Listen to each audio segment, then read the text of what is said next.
ಬಾಳಿಕೆ ಭಾರತದ ಪ್ರಜೆಗಳಾದ ನಾವು ಎಲ್ಲರಿಗೂ ನನ್ನ ನಮಸ್ಕಾರಗಳು ಹಾಗೂ ಸಂವಿಧಾನ ದಿನದ ಶುಭಾಶಯಗಳು. ನನ್ನ ಹೆಸರು ಸೃಷ್ಟಿ MS. ನಾನು 10ನೇ ತರಗತಿಯಲ್ಲಿ ಓದುತ್ತಿದ್ದೇನೆ.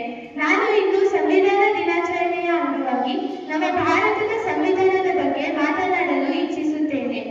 ಪ್ರತಿ ವರ್ಷ ನವೆಂಬರ್ 26ರಂದು ನಮ್ಮ ಭಾರತ ಸಂವಿಧಾನವನ್ನು ಸ್ವೀಕರಿಸಿದ ದಿನದ ನೆನಪಿಗಾಗಿ ಈ ದಿನವನ್ನು ಆಚರಿಸಲಾಗುತ್ತದೆ.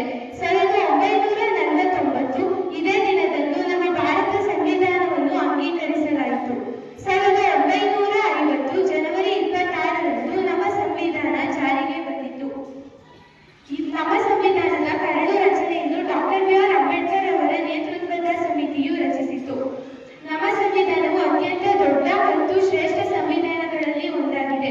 ಡಾಕ್ಟರ್ BR ಅಂಬೇಡ್ಕರ್ ಅವರನ್ನು ಭಾರತ ಸಂವಿಧಾನದ ಶಿಲ್ಪಿ ಎಂದು ಕರೆದು ಗೌರವಿಸಲಾಗುತ್ತಿದೆ.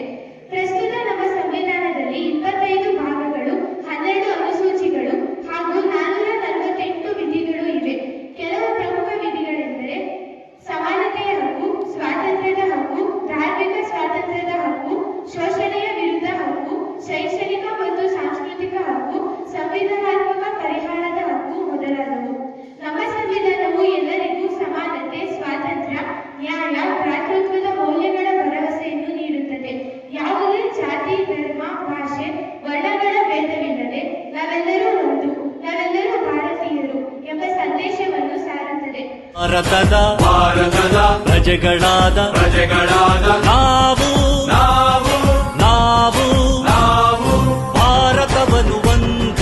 ಭಾರತವನ್ನು ಒಂದು ಸಾರ್ವಭೌಮ ಸಮಾಜವಾದಿ The Constitution of India came into effect on January 26, 1950, when India became a sovereign democratic republic.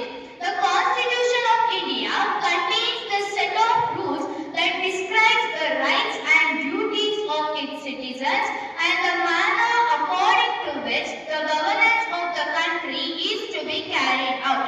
It regulates the position and powers of the three organs of the government: the legislative, the executive, and the judiciary. The Constitution Day, which is also called as Samvidhan Divas, to mark the official adoption of our Constitution of India on 26 November 1949.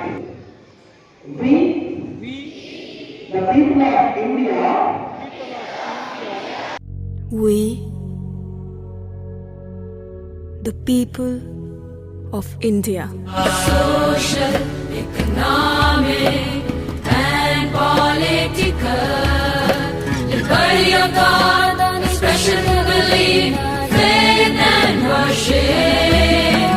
Equality of status and of opportunity, and to promote among them all fraternity, assuring the dignity of the individual and the unity and integrity of the nation. In our Constituent Assembly, this 26th day